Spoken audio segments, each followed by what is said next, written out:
Sabi sa inyo unti-unting mabubulgar, mabibisto ang lahat.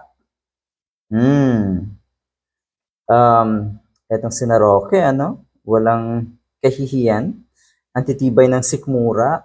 Ayan, bistado ka ngayon dahil kuno nga etong si Harry Roque ay nagtangka. Sabihin na natin, nagtangka. Bakit hindi natuloy? Bakit kaya hindi natuloy? Baka hindi nagkasundo.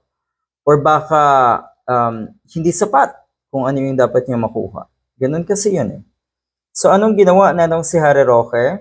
Alam natin, suportado ni Digong, ni Harry Roque, sabi nga ni Senator Risa Ontiveros, si Digong ang nag-open ng pintuan ng ating bansa para sa mga illegal na pogo. At natural na ang mga nasa paligid ni Digong ay suportado rin yan. At natural, pare-pareho po silang makikinabang. Kaya ganun ang nangyari. Yon. So sa pagdinig ng Senado, ito na ang isang revelasyon ng dating or ng PAGCOR chairman.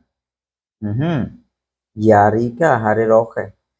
Ito naman hindi na siguro bago sa atin, siguro kahit papano, alam na rin naman natin kung sino talaga yung mga main players na matatawag sa mga illegal na pogo na yan. At kung sino yung mga taong sumuporta, sino yung mga taong nag-encourage para magtayo ng illegal na pogo kung saan-saang lupalop. At syempre, yung mga taga dyan, halimbawa sa Pampanga, kilala naman siguro natin kung sino yung mga politiko dyan. Okay. So yon, ang dating presidential spokesperson na si Harry Roque, ang former cabinet official, na nagtangkang mag-lobby, mag-encourage, sinuportahan. Para sa Pogos, ibinunyag yan itong si PAGCOR chairman nga sa pagdinig ng Senado. Ito ay malaking kahihiyan.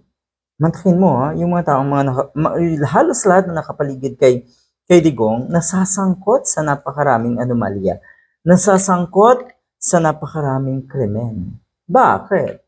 No wonder, yung mga krimen din ni Digong ay tinotolerate na itong mga ito. Sama-sama forever itong mga ito sa paggawa ng kabulastugan at mga krimen. Yun. At bottom line yan, syempre, pansariling interest, pansariling gain ang iniisip ng mga yan. Kapal din ang mukha na si Harry Roque, ayan, listado ka na isa ka pala sa nagtangka na mag-lobby ng mga illegal na pogo dito sa atin. Tapos sasabihin mo, walang kinalaman. Sasabihin na naman, wala or malinis ang konsyensya nyo. May delikadesa kayo. Wala! Good luck.